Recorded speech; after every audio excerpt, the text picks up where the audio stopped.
বর্তমানে মাদকের বিরুদ্ধে যদি কোনো ব্যবস্থা না নেয় তাহলে আমাদের হয়তো ভবিষ্যৎ প্রজন্মে মাদকের সাথে বা ধূমপানের সাথে সম্পৃক্ত হয়ে যেতে পারে। তাই আমার সরকারের নিকট আবেদন ধূমপান বন্ধ করা যায়। এই বিশ্ব তামাক দিবসে আমরা সবাই প্রতিজ্ঞা আশা করি যে বিশ্ব তামাক দিবস থেকে আমরা মুক্ত পাওয়ার আশা চিন্তা আছে। তামাক মুক্ত দিবস উপলক্ষে আজকের এই বর্ণাঢ্য র্যালি অনুষ্ঠান আমাদের গাজীপুর জেলার শ্রীপুর উপজেলাধীন অধ্যাপক রফিকুল ইসলাম একাডেমি অ্যান্ড কলেজের পক্ষ থেকে বিশেষভাবে পালন করা হচ্ছে। এই অনুষ্ঠানের মাধ্যমে আমরা সরকারকে জানাতে চাই যে বাংলাদেশকে তামাক মুক্ত করতে হবে, বাংলাদেশকে ধূমপান মুক্ত করতে হবে।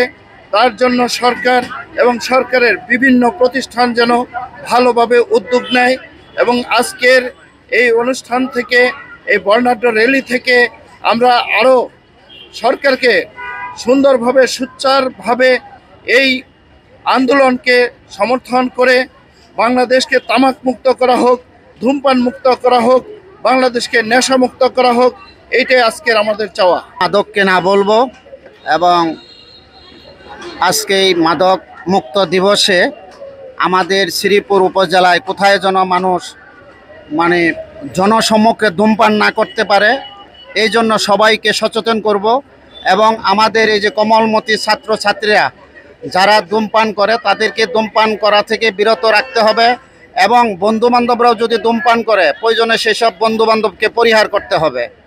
আমরা ধূমপান মুক্ত বাংলাদেশ চাই। ধূমপান মুক্ত বাংলাদেশ চাই।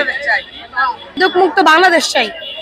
আমরা চাই যে সারা বাংলাদেশ সুন্দরভাবে গড়ে উঠুক মাদক মুক্ত ছাড়া, এটাই আমার চাওয়া। 31শে মে আমরা অধ্যাপক রফিকুল ইসলাম একাডেমি স্কুল থেকে আমাদের আজকে একটা আন্দোলন।